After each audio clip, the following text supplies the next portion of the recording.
Meta wieħed jibda miexi fit-toroq li nsibu fiċ-ċittadella fil-Gżira ta' Għawdex, jibda jinnota ċertu binjiet li għadhom weqfin. Hekk kif tħalli il-palazz tal-Isqof Kaljares u l-Knisja ta' San Giuseppe tikser għal triq Bernard Dupont, fejn hawnhekk hawn il-fdalijiet tad-dar ta' dan il-qalbien kbir li baqa' jissemma sal-ġurnata tal-lum. Faċċata tiegħu insibu 3 binjiet partikolari li għadhom weqfin u fihom insibu miġbur il-Mużew tal-Folklor. Dan il-mużew huwa mużew interessanti ħafna fejn fih insibu diversi għodot ta' snajja differenti li fil-passat kienu jintużaw fil-ħajja ta' kuljum ta' kull wieħed u waħda minnha. Ser nitlu ġewwa u nibdew nagħtu daqqatajn lejn uħud minn dawn l-esebiti li nsibu f'dan il-mużew.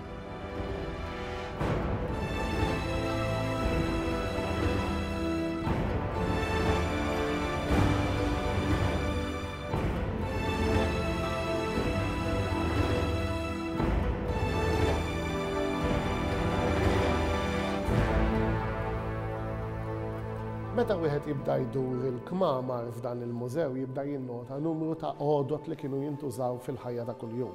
Għodot li appartjenu lil snajja differenti.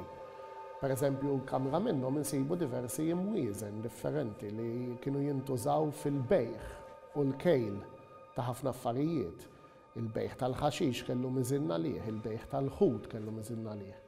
Il-bejħ jew aħjar l-lużin biex tiżen xkora kellu miżinna liħ. U ħafna minnhom insibuhom rappreżentati hawnhekk. Insibu wkoll għodot li kienu jintużaw mill-bdiewa fil-qija u fuq l-andar biex jisiltu l-qamħa minn mażbula. Barra minn hekk imbagħad fil-parti ta' ġewwa fil-maqjel dak li kien il-maqjel insibu il-mitħna tal-mixi.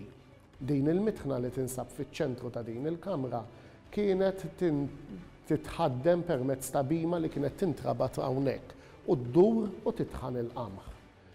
Magħha nsibu mtieħen oħrajn tal-idej u anka tal-mixi li kienu jintużaw f'dak iż-żminijiet. Insibu rappreżentazzjonijiet ta' karettuni li diversi karettuni li kienu iġorru affarijiet diversi. Per eżempju, il-karettun tal-ġebel kien ikun differenti mill-karettun tal-bejjeħ tal-ħaxix. Daw il-ħafna affarijiet huma rappreżentati huma spjegati wkoll f'dan il-post. Insibu l-moħħriet li l-bidwi kien juża biex jaħrat l-għalqa. Insomma, affarijiet li llum il-ġurnata ma tantx għadna narawhom jiġu użati, għalhekk tajjeb li l-itfal tagħna nġibuhom hawnhekk biex jitalmu mis-sirijietna kif kienu jgħaddu l-ħajja ta' kuljum, kif kienu jwettqu ħidmiethom.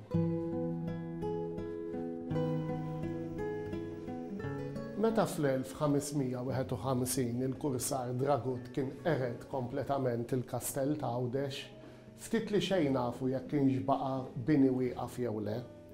Però li nafu fiċ-ċertu huwa li wara dan il-kastell reġa' ġie abitat u sar diversi bini fih. Id-dislivelli li nsibu f'dawn il-binijiet juru li hawnhekk il-bini kien qiegħed jirrifletti l-qelba tal-għolja li tinsab mibnija fuqha il-Gran Kastell. Barra minn hekk id-diversi mottivi ta' arkitettura differenti li nsibu f'dawn il-binijiet jagħtuna wkoll l-impressjoni li seta' kienu diversi l-perjodi meta sar żvilupp ta' bini fuq dawn il-binijiet. U x'inhu l-każ nistgħu ngħidu li dawn huma binijiet mill-isbaħ li jfakruna fil-passat rurali tal-Gżejjer tagħna.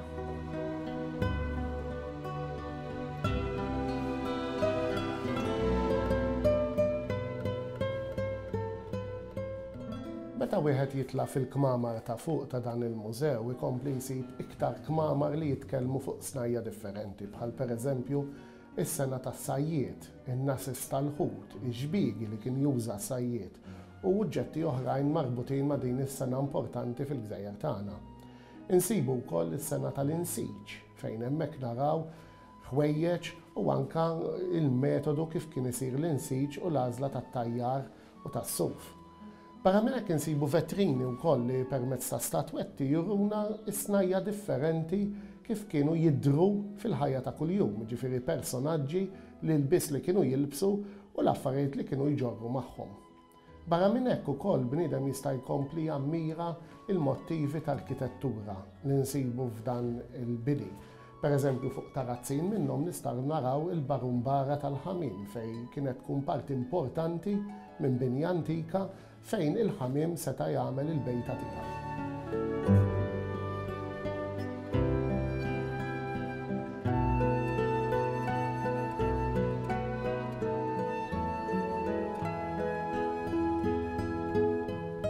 Iktar kmieni għattilkom li hawnhekk l-arkitettura turi li il-bini sar f'diversi fażijiet. Jekk wieħed iħares pereżempju lejn dan it-taraġġ, juri li dan it-taraġġ żdied wara li saret din l-arkata u l-binja ta' hawnhekk. Għalhekk kien hemm bżonn li jiżdied taraġġ u ovvjament saru l-aġġustamenti biex it-taraġġ seta' jsir. Fil-waqt li bniedem jista' jkompli jammira dawn id-differenzi fl-arkitettura, jinnota ħaġa importanti. Ġol din il-binja hawn numru ta' bjar. Hawnhekk ninsabu ġo belt fortifikata li kienet sottomessa għall-assedji. Allura l-ħażna tal-ilma kienet xi ħaġa importanti ħafna. U l-bir kien propju l-post fejn dak li jkun seta' jaħżen l-ilma biex f'każ ta' assedju ma jmutx bilanċ. Barra minn hekk bniedem jista' jkompli jinnota wkoll numru ta' oġġetti ta' snajja differenti, pereżempju vetrina li turi xogħol tal-ħadid li kienu jsir fi żmien bħal infietaħ, ħdejjed tal-modija. Illum il-ġurnata għajla nimmaġinawna nużaw flok maċċwievet mazz infietaħ bħalma hawnhekk.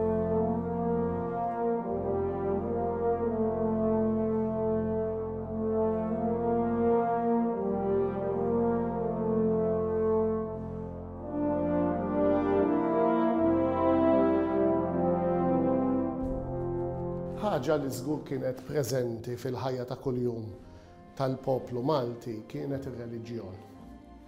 Il-Knisja u drawwiet marbutin magħha u d-devozzjonijiet marbutin magħha.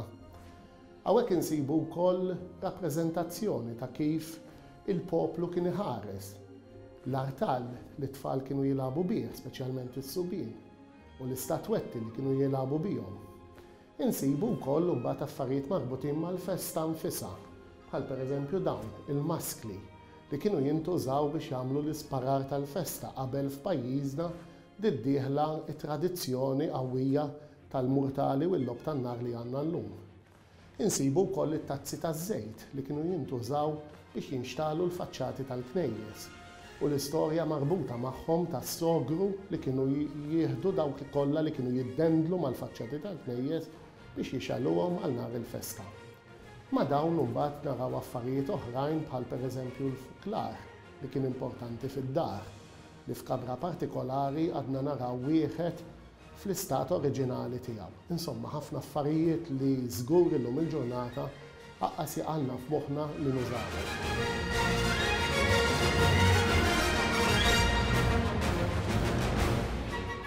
Binja oħra li nsibu tinfet ma' dan il-mużew, nsibu rappreżentati snajja oħrajn bħalli mija is-sena tal-qtuħ tal-ġebel fejn naraw diversi spnajjar intqaqen interqi li kienu jintużaw f'dak iż-żmien. Insibu wkoll is-sena tal-Mastru Daxxa, l-għodda li kien jagħmel il-Mastru Daxxa biex ikun jista' jagħmel ix-xogħol tiegħu stess u anke bċejjeġ ta' għodot oħrajn li kien juża fil-ħajja ta' kuljum. Insibu s-sena tal-ħaddied bil-forġa, l-inkwina u diversi għodot marbutin magħha. Dan kienu kollha snajja li fil-ħajja ta' kuljum kellhom l-importanza tagħhom biex bniedem seta' jkompli jimxi l qudiem.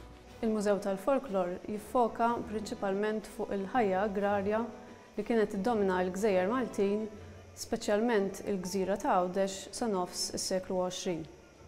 Fih insibu għal-wiri numru ta' oġġetti li kienu jintużaw fil-ħajja ta' kuljum ta' missirijietna. U għalhekk wieħed isib snajja partikolari bħal pereżempju is-sena tal-Mastru Daxxa, dik tal-ħaddiet, ix-xogħol fil-fuħħar, ix-xogħol tan-newl, xogħol agrikolu u kull sezzjoni għandha l-għodot partikolari tagħha. Heritage Malta bħalissa għaddejja b'xi xogħlijiet ta' restawr u manutenzjoni ġo dan il-mużew. Wieħed importanti li jgħid li meta jkollok binja antik bħal dan, trid tirrispetta kemm l-istruttura oriġinali u anke xi tibdiliet segwenti, ġifieri tibdil li sar fil-bini matul iż-żminijiet.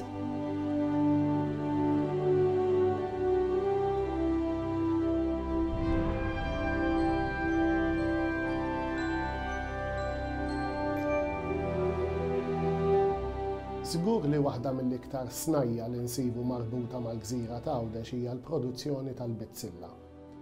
Għal dal-aħħar 2 sekli l-Gżira ta' Għawdex produċiet uħud mill-isbaħ xogħlijiet tal-bizzilla li nsibu f'pajjiżna. Biżejjed insemmu li wieħed mir-rigali li ngħatat ir-Reġina Vittorja meta ċċelebrat il-ġublew tagħha kien propju mant tal-bizzilla ta' Għawdex. Din il-ħaġa l-Għawċin kienu jagħmluha u għadhom jagħmluha b'kapaċità kbira. F'dan il-mużew insibu rappreżentazzjoni ta' kif kienet tinħadem il-bizzilla fl-antik, anka id-diżinji interessanti li huma diżinji li ssibhom f'Għawdex biss. Żgur li dan ix-xogħol tal-bizzilla huwa wieħed mill-iktar affarijiet li l-Għawċin kapaċi jagħmlu u kapaċi jiftaħru bih. Għandhom raġun għax hija waħda mill-isbaħ xogħlijiet li nsibu f'din il-gżira. Bekk aħna ġejna fit-tmiem prattikament talaqna bil-kbir ta' din iż-żjara li għamilna fil-Mużew tal-Folklor. Nista' nassigurakom li dan il-mużew fih ħafna iktar xtara minn dak li jurejnikom aħna. U tajjeb li ġibu lil uliedkom hawnhekk biex jitalmu fil-passat mis-sirijietna kif kienu jgħixu. Anke jekk ikollkom ħbib tagħkom barranin li jkunu qegħdin iżuru l-gżejjer tagħna, ikun tajjeb li ġibuhom hawnhekk li barra li jammiraw binja medjevali sabiħa, jistgħu jammiraw ukoll is-snajja ta' Aħna ġejna fit-tmiem ta' din il-mixja tagħna, però il-programm Malta u lil minna jkompli, nkomplu nitalmu iktar fuq pajjiżna u anke dak li għandna insibu il-barra minn ġdud.